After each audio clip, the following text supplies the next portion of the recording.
당신이 알던 것과 다른 미술 이야기 와이드 큐브 오늘의 주제 바로 샤라쿠입니다.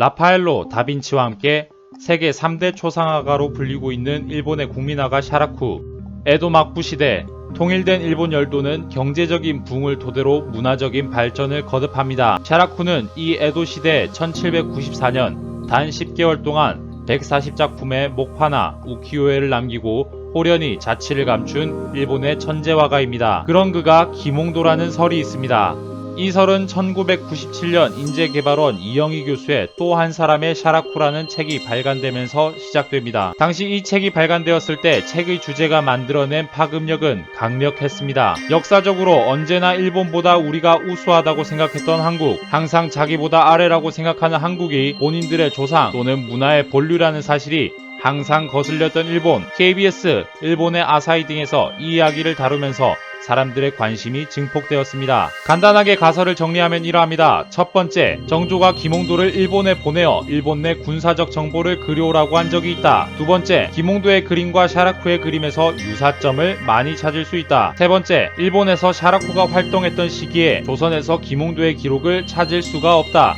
이 정도입니다. 팩트체크 들어가겠습니다. 첫 번째, 정조가 기몽도를 일본에 스파이로 보내었었다. 기몽도는 1788년 금강산 산수화를 1789년 일본의 지도를 그려오라는 정조의 어명을 받았다라는 기록이 전해지고 있습니다. 두 번째, 기몽도의 그림과 샤라쿠의 그림에서 유사점을 많이 찾아볼 수 있다. 이 점은 기몽도의 그림에서 발을 의도적으로 틀린 듯한 묘사가 많은데 샤라쿠의 그림 역시 그런 점들이 보이고 있으며 샤라쿠와 기몽도의 필선의 특징으로 붓끝이 꺾여 올라가는 에도 시대에서는 찾아보기가 힘든 정두섬유법이 발견됩니다. 세 번째, 샤라쿠가 활동했던 에도 막부 시대 1794년에 조선에서 기몽도의 기록을 찾아볼 수가 없음. 이 점은 국내 기몽도 연구의 권위자셨던 오주석 교수님께서 밝힌 연구에 의하면 왕의 국정활동을 기록한 일성록에서 1793년 충청감사 이형원과 1795년 충청위유사인 홍대업이 정조에게 기몽도의 현감으로서의 업무평가를 고하는 기록이 등장합니다. 1793년 충청감사 이형원이 고하기를 3년 동안 기근으로 영풍은 두 번째로 피해가 큰데 수령 기몽도가 나라의 도움에 의지하지 않고 목식을 나누어 주어 굶주린 백성들이 살아났습니다라고 했으며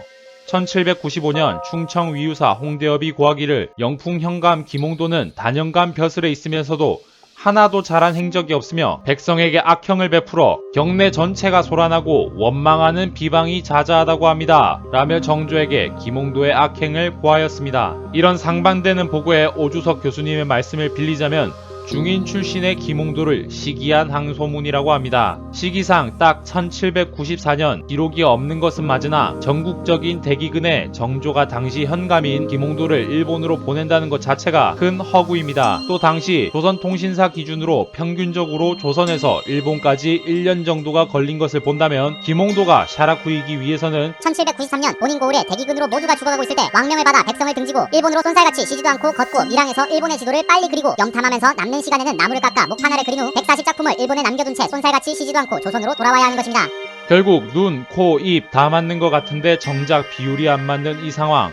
결국은 샤라쿠는 기몽도가 아닌 것일까요? 사실은 중요하지 않습니다. 이번 영상을 만들면서 자문 및 주변인의 관심을 확인한 결과는 중요하지 않고 그것이 사실이면 좋겠다는 의견이 압도적으로 많았습니다. 자, 솔직해져 봅시다. 우리에게는 샤라쿠가 과연 누구인가는 중요하지 않습니다. 샤라쿠가 에도 시대에 활동했던 것은 단 10개월. 이러한 미스테리함 때문에 일본에서만 30명이 넘는 사람이 샤라쿠라고 주장되고 있습니다. 우리나라에서만 해도 기몽도, 신윤복 등 조금만 유명하고 조금만 행적이 묘연하다 싶으면 다 갖다 쓸 수 있는 존재가 샤라쿠인 것이죠. 샤라쿠의 그림은 사실 인기가 없었습니다. 에도 시대의 스타야 주사부로가 운영하는 출판사가 샤라쿠의 그림을 출판하였는데 처음에는 독특한 과장법으로 그려진 배우의 그림은 화제를 끌기는 하였으나 얼굴의 턱, 남성의 가슴 등 특징이 너무나 과장되어 이후 인기는 사라지고 배우들을 미화시킨 다른 사람의 작품들이 성행했습니다. 일본에서 그의 행적 단 10개월은 설명이 가능합니다. 그림이 인기가 없었던 것입니다. 그래서 자연히 기록될 수도 기록될 필요도 없었던 것입니다. 실제로 일본 내 샤라쿠에 대한 연구 기록을 살펴보면 1910년 이전에는 그에 관한 연구 기록이 현저하게 적으며 있다 해도 우키요의 역사에 관한 내용 중 언급된 작가에 불과한 것이 확인됩니다.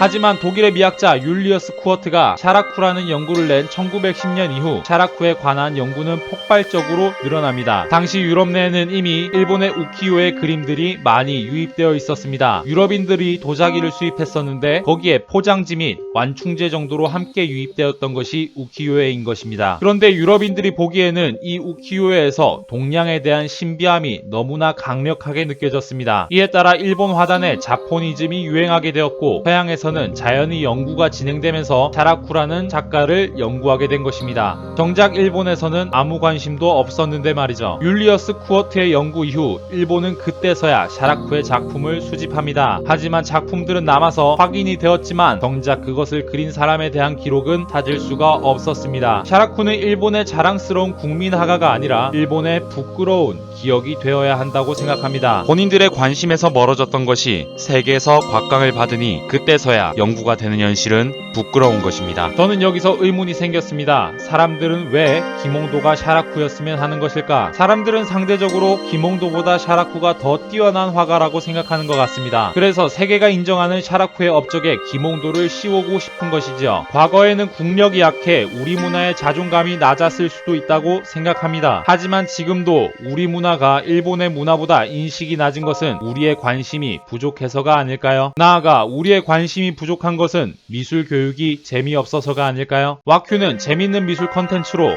여러분들이 더욱 미술과 문화에 관심을 가질 수 있도록 노력하겠습니다.